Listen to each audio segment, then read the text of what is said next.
Good morning, traders. This is Perry Wilkie with StartupTrading.com. It is 5 minutes till 9 a.m. Eastern Time on a monthly OPEX day, Friday, October 18th. So, looking back at yesterday's session, it was really a tell of, you know, two different. Uh,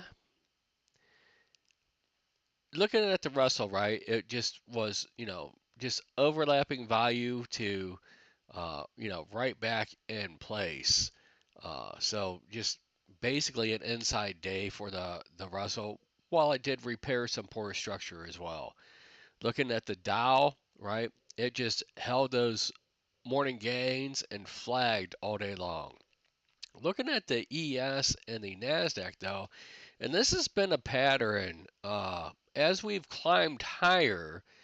A lot of the climbs have been in the overnight session on low volume, and then as the session opens up, right, they've been just selling it off uh, in large volume. So to me, as it doesn't change the fact that we're migrating higher, but it appears that there's just massive distribution taking place on these indexes, right? Because uh, there's normally not buying that is sustained during the day, right? The net effect is usually selling.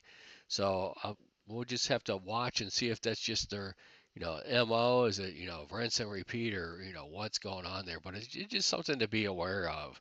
That we do have an up day occasionally between the bells, but ever almost I can't remember the last time we uh, ended up overnight and then just had like normal retracement, didn't take out the or come close to the session lows or gap fill or whatever, and just continue with the squeeze up, right? It's been since we were at the lower end uh, of the last swing low basically on multiple day sessions. So just something to be aware of and watch out. So we did repair some poor structure for the Nasdaq and the ES yesterday as well.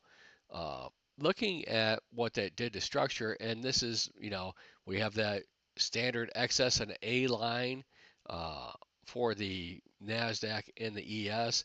That's just be caution with shorts if we end up above there. It's probably two-sided below there, down to yesterday's low, and this first set of single prints for the ES. And then if for some reason you make progress below there, your target's going to be these single prints down below. You just really keep it easy in this, what we've got going on. Again, it's monthly OPEX. We had some news at 8:30.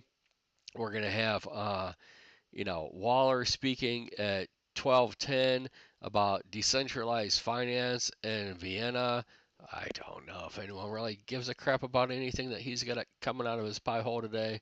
Uh, and then, we had Netflix after the bell. I didn't really look at Netflix individually. I haven't even looked at a quote, but my guess is nothing really happened with it because I didn't see any major reaction to the Nasdaq.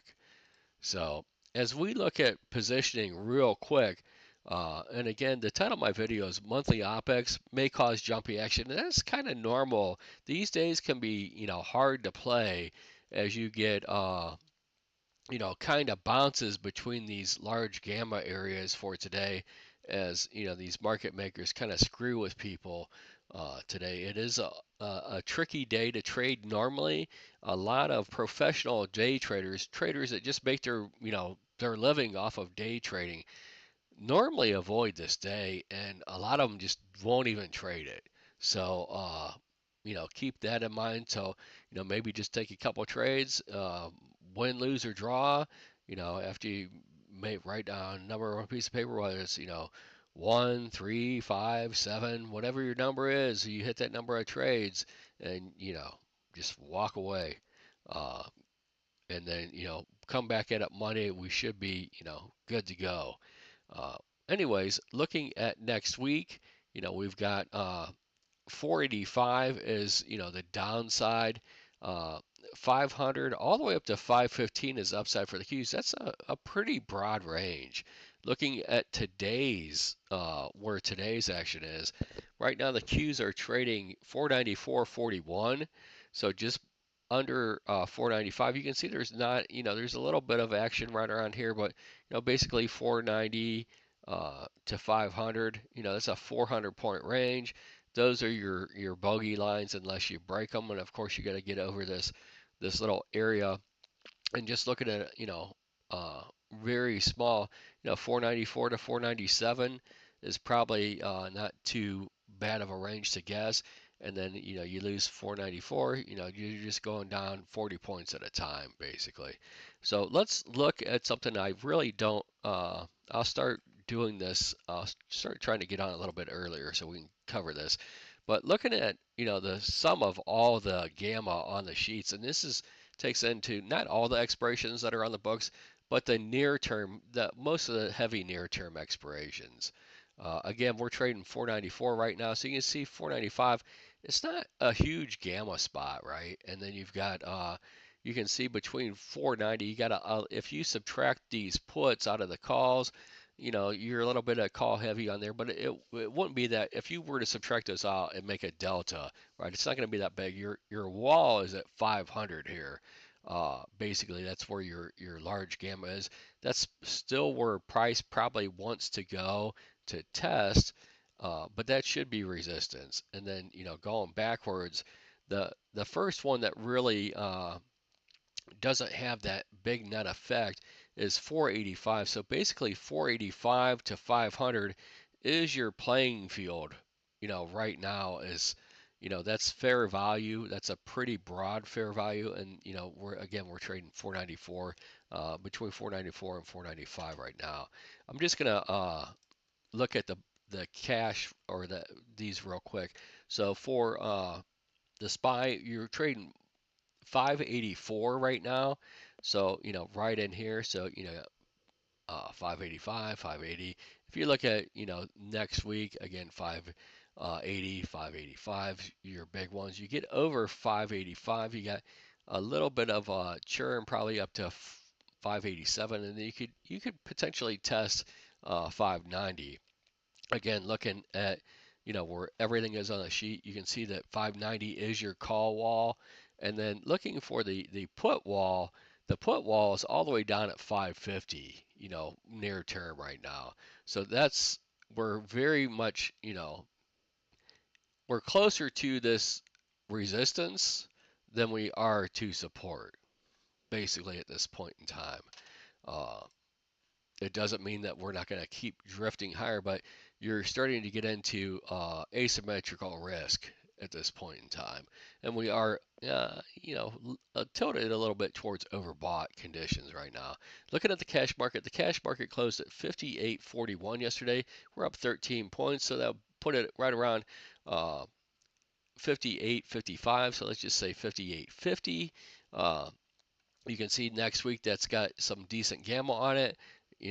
So you got basically 50 points at a time here with a little nub here at 58.25. But that's where your gamma is definitely on these spots. And for today, uh, again, if you subtract the puts from the calls, you're not doing too much, but you can see that there's a lot more traders, right, between the combination of here that would be interested in this 5,900 level, and then that should be, potentially your ceiling, about, not too much higher than we're currently trading, about another 40, 42 points maybe. Uh, and if we look at it, 5,900 is your large gamma, so that should be your resistance. And if we look at support, uh, you got stuff, 5,750, 5,700, and then you got 5,600 down here. So basically those would be your stair step supports on if we do have some serious weakness, right? Normally what would happen is you'd run into this, you'd pause at it for a little bit, and then you'd run into the next one, you'd pause a little bit, and this would be multiple sessions. Run into the next one, pause. You can get a couple jumps within a day. So for today, basically what I'm looking at is just jumpiness around. Uh, you should be heading towards one of these large gamma areas or sitting there just aggravating the hell out of traders around one of those before it goes to the next one. More than likely, you're not going to have an extremely low range day, but you're not going to have a huge expansion volatility unless the VIX just starts screaming one way or the other. And again, with your asymmetrical risk, uh, to have serious continuation, it would probably have to be to the downside.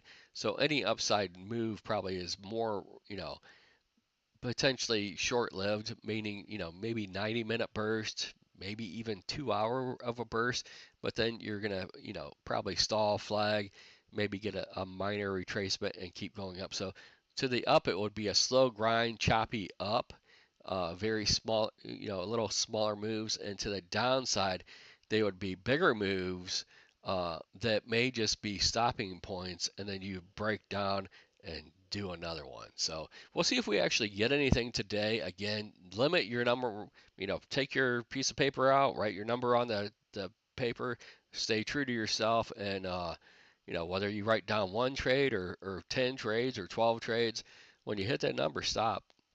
And you can stop before you hit that number, obviously. I hope this helps. Well, next week should really open up a little bit more, right? So we'll see what happens with volatility next week.